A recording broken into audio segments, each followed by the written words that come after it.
கோவை ஊடக சகோதரர்கள் உங்கள் அனைவருக்கும் என்னுடைய அன்பான வணக்கங்களை தெரிவித்துக் கொண்டு, திமுக அரசாங்கத்தினுடைய போலி முகம், திமுக அரசாங்கம் திருப்பரங்குன்றத்தில் நடத்திய நாடகம் அல்லது திமுக அரசாங்கம் பக்தர்கள் மேல நடத்திய தாக்குதல்லாம் நேற்றைக்கு வெளிப்பட்டிருக்கிறது. மாண்புமிகு மதுரை உயர்நீதிமன்றத்தினுடைய டிவிஷன் பெஞ்ச் நேற்றைக்கு அங்கு கார்த்திகை தீபம் ஏற்ற வேண்டும் என்ற மரியாதைக்குரிய திரு சுவாமிநாதன் ஜட்ஜ் அவர்களுடைய தீர்ப்பை உறுதி செய்திருக்கிறார்கள். அந்த தீர்ப்பில் குறிப்பிட்டிருக்கும் பொழுது அவர்கள் சொன்ன விஷயத்தையும் நாம் கவனிக்க வேண்டியிருக்கிறது. திமுக அரசாங்கம், இந்த மாவட்ட நிர்வாகம் ஒழுங்காக செயல்பட்டிருந்தால் இந்த பிரச்சனையே வந்திருக்காது. அவர்கள் இரட்டை நிலைப்பாடு எடுத்தார்கள். அவர்கள் சொல்வதொன்று செயலில் ஒன்றாக இருந்தது. உங்களுக்கு தெரியும் அந்த நடந்த சம்பவங்கள் எல்லாமே கூட. அதாவது கிட்டத்தட்ட 50-60 வருடத்திற்கு மேல பக்தர்கள் தொடர்ந்து ஒவ்வொரு ஆண்டும் கூட கார்த்திகை தீபத்தில் தீபம் ஏற்ற வேண்டும் என்று போராடி கொண்டிருக்கிறார்கள். 100 வருஷத்துக்கு முன்னாடியே கேஸ் நடந்து அது கார்த்திகை தீபம் ஏற்ற வேண்டிய இடம் என்று தீர்ப்பளிக்கப்பட்ட விஷயம். அந்த இடத்துல அவர்கள் பக்தர்கள் சென்று போராடி கடைசியாக இந்த வருடம் அவர்கள் நீதிமன்றத்திற்கு சென்றார்கள்.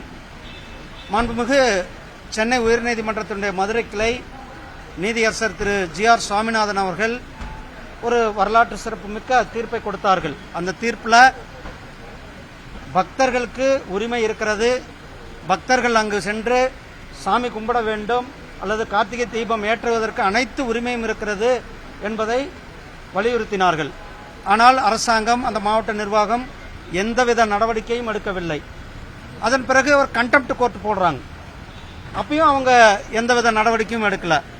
அப்ப ஜட்ஜ் சொல்றார், கண்டெம்ட் போட்ட பிறகு 50 சிஎஸ்எஃப் வீரர்களுடைய உதவியோடு நீங்கள் போய் தீபம் ஏற்றுங்கள் என்று சொல்லுகிறார். அதையும் நிறைவேற்றாமல் அன்றைக்கு 144 என்று சொல்லக்கூடிய தடை உத்தரவை அந்த மாவட்ட நிர்வாகம் பக்தர்கள் மேல திணித்தது. அப்ப அதை எதிர்த்து போராடின எங்களுடைய பாரதிய ஜனதா கட்சியினுடைய மாநில தலைவர் கைது செய்யப்பட்டார்கள். எங்களுடைய இந்து முன்னணியுடைய தலைவர் திரு காடேஸ்வர சுப்பிரமணியம் அவர்கள் கைது செய்யப்பட்டார்கள். இப்படி தொடர்ந்து ஒரு அடக்குமுறையை, பக்தர்களுடைய அடிப்படை உரிமை கடவுளை வணங்குவது, ஆனால் அப்படிப்பட்ட இடத்துல அந்த அங்கு சென்றவர்களுக்கு கூட ஒரு நியாயத்தை கொடுக்கவில்லை. அதை எதிர்த்து ஒரு பக்தர், பூர்ணச்சந்திரன் என்ற பக்தர் தீக்குளித்த சம்பவம், தற்கொலை நடந்து கொண்ட சம்பவத்தையும் கூட அதற்கு யார் பொறுப்பேற்றிருக்க வேண்டும்? ஸ்டாலின் அவர்கள் பொறுப்பேற்க வேண்டும். அந்த குடும்பத்தை, குழந்தைகளுக்கு பதில் சொல்ல வேண்டியது கட்டாயம் ஸ்டாலின் அவர்களுக்கு இருக்கிறது. அந்த கட்டாயத்தினுடைய ஸ்டாலின் இருந்து கொண்டிருக்கிறார்கள். இப்போ ஆனா அவங்க என்ன சொல்றாங்க, அந்த ஜட்ஜு மேலேயே, மரியாதைக்கு நீதியரசர் திரு ஜி.ஆர். சுவாமிநாதன் அவர்கள் மேல பாராளுமன்றத்தில் ஜட்ஜ்மெண்ட் கொடுத்ததுக்காக, அவங்களுக்கு பிடிக்கல ஒரு ஜட்ஜ்மெண்ட்ன்றதுக்காக அவர் மேல இம்ப்ரீச்மெண்ட் நோட்டீஸ் கொண்டாந்தாங்க. ஆனால் பாராளுமன்றத்தில் எதிர்த்து நாங்கள் 2 சபையிலும் நானும் அங்க விவாதங்கள் நடந்தது உங்களுக்கு தெரியும். அதே நேரத்தில் இன்றைக்கு 2 ஜட்ஜுகள் வந்து டிவிஷன் பெஞ்ச் ஒரு வரலாற்று சிறப்புமிக்க தீர்ப்பை கொடுத்திருக்கிறார்கள். திமுக அரசாங்கத்திற்கு இந்த தீர்ப்பை நடைமுறைப்படுத்த வேண்டும். இந்த தீர்ப்பின் அடிப்படையில் பக்தர்கள் உரிய வழியில சென்று அங்கு தீபம் ஏற்றுவதற்கு அனைத்து நடவடிக்கைகளும் இந்த அரசாங்கம் செய்ய வேண்டும். இல்லையென்றால் மக்கள் சரியான நேரத்தில் சரியான பாடம், திமுகவுக்கு பாடம் பூட்டுவதற்கு நேரமும் குறிப்பிட்டப்பட்டிருக்கிறது. தேர்தல் வர இருக்கிறது. அவர்கள் முருக பக்தர்கள் காத்து கொண்டிருக்கிறார்கள் திமுகவை வீட்டுக்கு அனுப்புவதற்கு.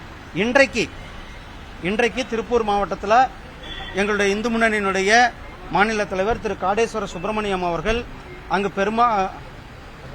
பெருமாநல்லூர் என்ற கிராமத்தில் அங்கு முருகன் கோயில இடித்துக் கொண்டிருக்கிறார்கள். திமுக அரசாங்கம், அறநிலைத்துறையானது அங்கு இருக்கிற முருகர் கோயில இடித்துக் கொண்டிருக்கிறார்கள். அதை போய் தட்டி கேட்க போய் அவர் மேல போலீஸ் வந்து தாக்குதல் நடத்தி அவர் மருத்துவமனையில் இருந்து கொண்டிருக்கிறார்கள், மருத்துவமனையில் அனுமதிக்கப்பட்டிருக்கிறார்கள். இதை நான் வன்மையாக பக்தர்கள் சார்பில் வன்மையாக கண்டிக்கின்றேன். இந்துக்களுக்கு எதிரான திமுக அரசாங்கம் சொல்லி ஒரு கட்டமைப்பு அமித்ஷா உட்பட எல்லாருமே ஏற்படுத்துறாங்க. இந்துக்களுக்கு அதிகமான உரிமைகளை கொடுத்துட்டு இந்துக்களை பாதுகாக்கிறதே திமுக தான் அப்படின்னு யார் சொல்லியிருக்கிறாரு? தமிழக முதலமைச்சர். தமிழக முதலமைச்சர் அவருக்கு உண்மையாலும் அக்கறை இருந்தால், மக்களை நேசிக்கிறதா இருந்தால், திருப்பரங்குன்றம் முருகன் கோயில்ல போய் சாமி கும்பிட்டுட்டு அந்த பூர்ணச்சந்திரன் வீட்டுல போய் மன்னிப்பு கேட்டார்னா அதுதான் அவருடைய உண்மையானது. ஸ்டாலின் அவர்கள் திருப்பரங்குன்றம் போய் முருகன் கோயில்ல வழிபட்டு விட்டு பூர்ணச்சந்திரனுக்கு போய் பூர்ணச்சந்திரன் வீட்டுல மன்னிப்பு கேட்டால்தான் அவர் சொல்றதை நம்ம ஏற்றுக்கொள்ள முடியும். எல்லா கோயிலும் நிறைய கும்பாபிஷேகம் நடந்திருக்குது. அதே மாதிரி வட மாநிலத்தில் கும்பாபிஷேகம் நடந்திருக்கா அமித்ஷா சொல்ல முடியுமா? வட மாநிலங்களில் போய் பார்க்க சொல்லுங்க முதல்ல ஸ்டாலினை. மரியாதைக்குரிய திரு அமித்ஷாஜி அவர்கள், மரியாதைக்குரிய பிரதமர் திரு நரேந்திர மோடிஜி அவர்கள் அயோத்தியில எவ்வளவு பெரிய ராமர் கோயிலை கட்டியிருக்காங்க. ஒரு 500 வருடத்துல இடிக்கப்பட்ட ஒரு கோயிலை, இதிகாச வரலாற்று சிறப்புமிக்க கோயிலை கட்டியிருக்கிறார்கள். காசி விஸ்வநாதர் கோயில்ல அங்க இருந்த ஆக்கிரமிப்புகள் எல்லாம் அகற்றி அந்த கோயிலை இன்றைக்கு சர்வதேச தரத்தில் உயர்த்தியிருக்கிறார்கள். அதே போல உஜ்ஜைன் மகாலீஸ்வரர் கோயில்ல இதெல்லாம் இதே போல பெரிய அளவுல செய்து, இதெல்லாம் ஸ்டாலினுக்கு இதை பத்தி எப்படின்னா தெரியும். அவர் போய் பார்த்தா தானே தெரியும். அவங்க போய் நார்த் இந்தியாவில் போய் பார்க்க வேண்டாம், இதே திருப்பரங்குன்றத்துக்கு போங்க. திருப்பரங்குன்றத்தில் சாமி கும்பிடுங்க. நீங்க பால் காவடி எடுக்க வேண்டாம், கோயிலில் போய் மொட்டை அடிக்க வேண்டாம். நீங்க போய் சாமி கும்பிட்டு பூர்ணச்சந்திரன் போய் பூர்ணச்சந்திரன் குடும்பத்தில் அந்த குழந்தைங்க, சின்ன குழந்தைங்க, அவங்களுக்கு ஆறுதல் சொல்ல கூட இவங்களுக்கு மனதில்லை. இன்னைக்கு வரலும் அவர்கள்ட்ட போய் மன்னிப்பு கேட்க வேண்டும். அவர் அதிமுக பாமக சேர்ந்திருக்குது. யூபிஎஸ் டெல்லி போயிருக்கிறாரு. பத்தி ஏதாவது பேசப்படுமா? தமிழக வெற்றி கழகத்தில் பேச்சுவார்த்தை ஏதாவது நடக்குதா? ஆனால் இது எல்லாமே எங்களுடைய தேசிய தலைவர்கள் நேரம் வரும்போது அவங்க அனௌன்ஸ் பண்ணுவாங்க. எதுக்கு நான் கொடுக்கணும்? ஏன்னா விசாரணை உங்களுக்கு தெரியும், விசாரணை நடந்துட்டு இருக்குது. 41 பேர் இறந்த சம்பவம், அதற்கான விசாரணை நடந்து கொண்டிருப்பது நமக்கு எல்லாருக்குமே தெரியும். அதனுடைய விசாரணையினோட அடுத்த கட்டம் என்னது, ஏன்னா அது சட்டப்படி இன்னைக்கு கோர்ட்ல கேஸ் நடந்துட்டு இருக்குன்னா அது கோர்ட் ஜுடிஷியரியில சப்ஜுடிஸ் மேட்டர், அதை நம்ம பேசினா நல்லா இருக்கும்.